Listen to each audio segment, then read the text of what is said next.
Today is an exciting day because I get to really start work on this garden area. I have a ½ acre here that a farmer friend of mine from long back offered for me to use. I called him about a year ago and asked him if he knew any farmers who needed an apprentice, and he said, well, I do. And it took about a year, but I'm here with a ½ acre to plant. So today we're going to get a lot of work done, clearing out some weeds. I'm going to dig a pit to burn those weeds in, and I have compost and mulch to lay down. We'll see how much of that I get to do using hand tools, so it should be fun. I've chosen to make my burn pile, my ditch, about halfway through the garden, but in the garden, because I want to create a terra preta like soil, whereas it has the charcoal underneath the soil and it leaches up, mixes with the nitrogen to create a really rich soil. Terra preta is the soil that they have in the Amazon, and it is known for being the best soil on earth. So I want to, since I have so much stuff to burn, I want to try to make some terra preta.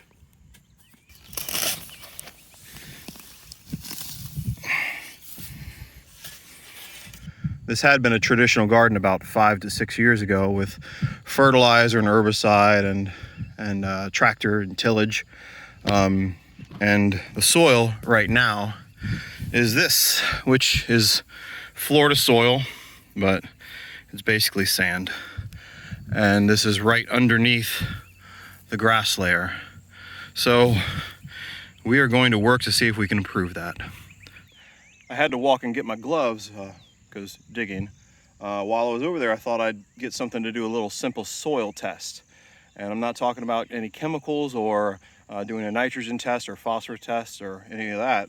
Just a really simple soil test for organic matter. And all you need is a clear container, some water, and some soil.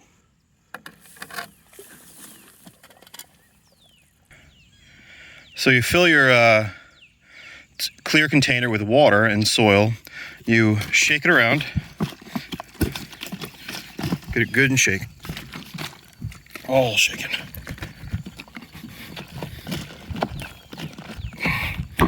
And then it will settle, and all the sand will go to the bottom.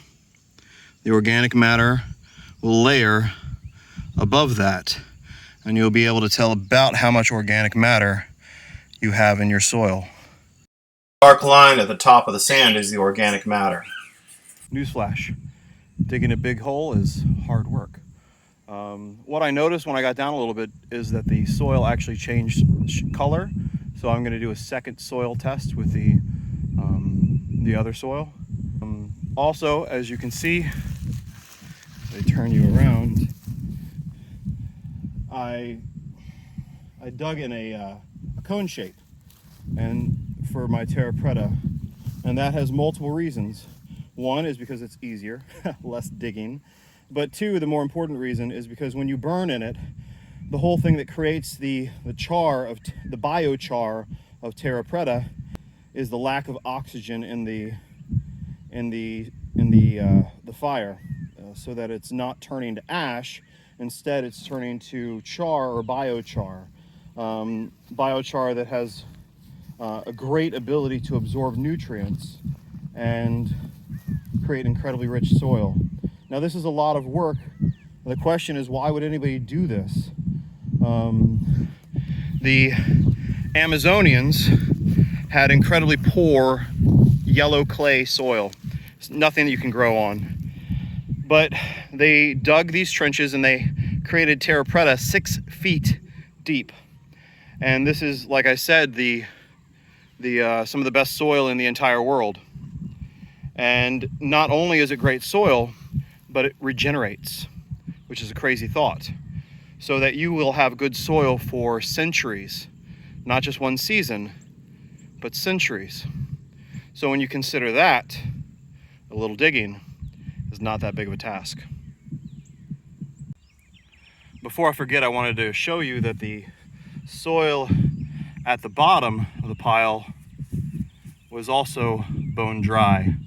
That's why it's so important to add organic matter to your soil so that it can add carbon, trees, dead things, so that it can retain moisture. And now to fill the hole with some of these little weeds that have grown up over the course of time. Let's sharpen an axe.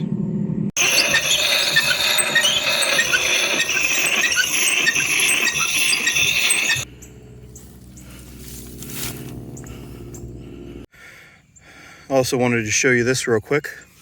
This algae that's growing on the sand is what the process of desertification looks like, where an area turns into a desert. The ground is covered, nothing can grow, no nutrients get in, and eventually it just becomes sand. That's how deserts are formed. So the addition of organic matter through animals, poop and pee, that's what nitrogen is. Ammonia is a form of nitrogen. That's why a pile of nitrogen, such as pee or poop, or even grass clippings, tend to smell if you leave them. You add carbon, and a magical thing happens. About 2 parts carbon to 1 part nitrogen, and you develop compost, which is something we have over there, and I'll talk about that in a bit. All right, so this is a good example of how desertification happens over time in another space where there's no algae yet. So you just see that this plant has been broken down, it died. It's basically just carbon. If it was nitrogen, it'd be wet. Carbon, it's dry. So it's fallen down. There are no animals to eat it. There are no animals to poop and pee in this field to provide organic nitrogen, ammonia that turns into nitrogen through bacteria in the soil. So since there's none of that, this organic matter, this carbon, cannot break down. The microbes and the bacteria that are not in the soil are not coming up and getting it, breaking it down, and then bringing it back into the soil. What it is doing is it's creating a ground cover so that no sunlight hits the ground. And then you move this away, and what do you have? You have sand developing. And that is the process of desertification. Plus you have all this dried grass, dead grass. And come summer, it'll rain and more grass will grow, but in spots, it'll remain dead. And eventually that'll just turn to sand and won't grow anything because the soil will be dead. And that's why we need to feed the soil and not just plants. Because when you use chemical fertilizers, like nitrogen as a chemical fertilizer, it will feed the plant and then it'll wash away. And all the bacteria in the soil that needs it to break down carbon will starve and die, especially as the soil has no water for them to live on as well, because bacteria need water as well. So here we have a pile of compost, which is just brown material, dead material, that's full of carbon, and green material, living material, that's full of nitrogen. And it doesn't have to be green. Like I was saying earlier, nitrogen, poop, pee, ammonia, that is nitrogen.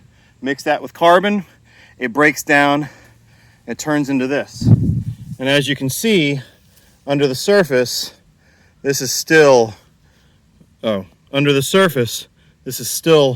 very moist, can hold together.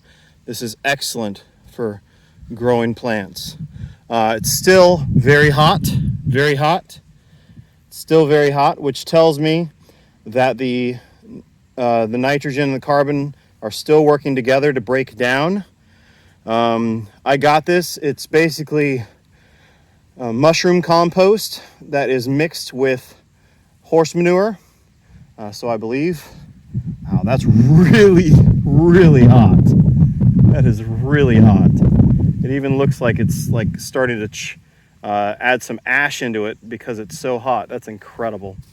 So with that in mind, I might leave this for another week at least to sit and to compost, because that nitrogen that is mixing with the carbon, I would like to use any nitrogen in the soil for my plants personally to grow.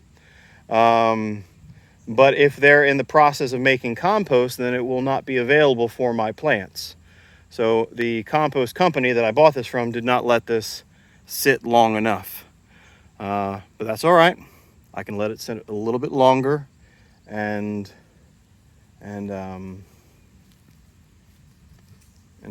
create something. Maybe I'll just spread out a few beds and plant some beans in it that don't need very much nitrogen.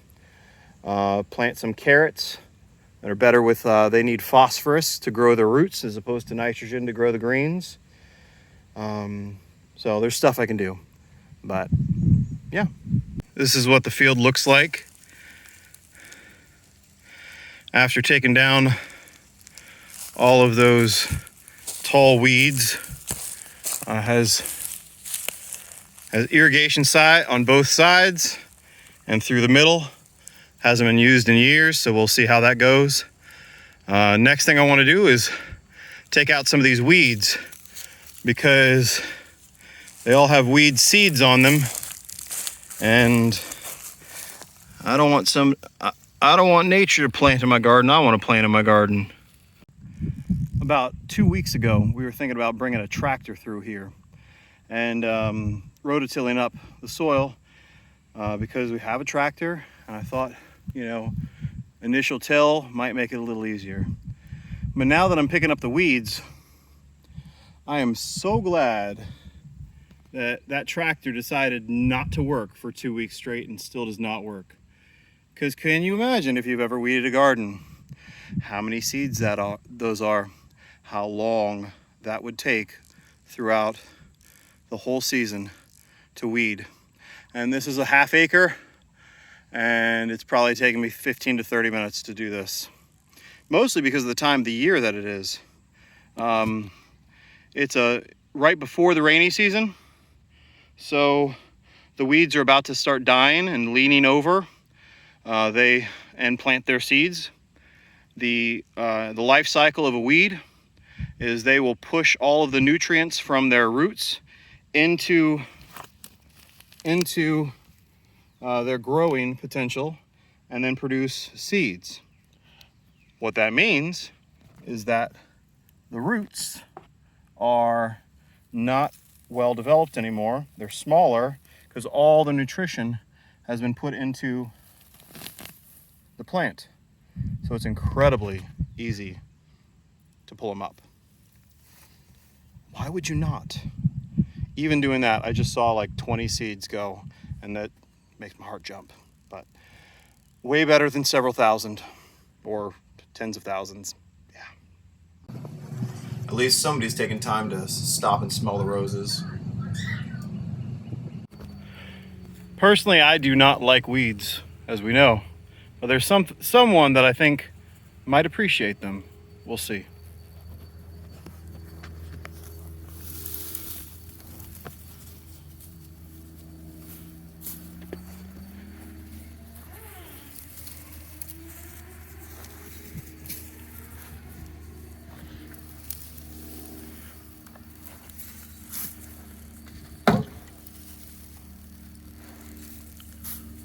This is the bachelor pad for the male sheep.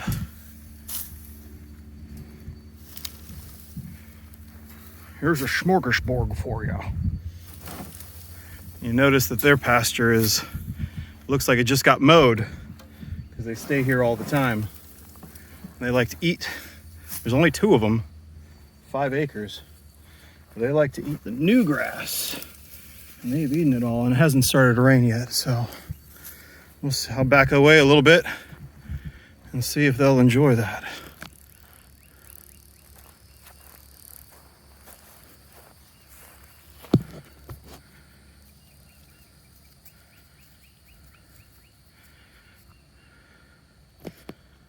You are welcome.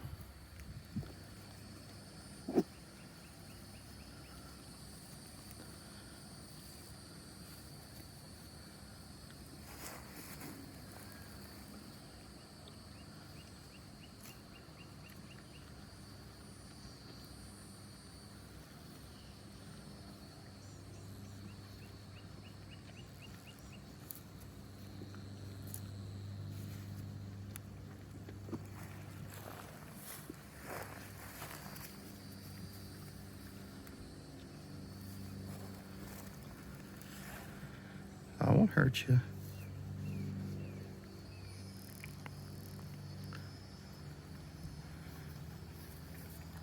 I'll just eat it over here.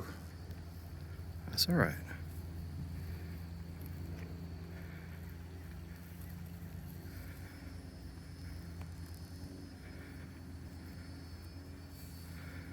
You know, I think these sheep have the right idea.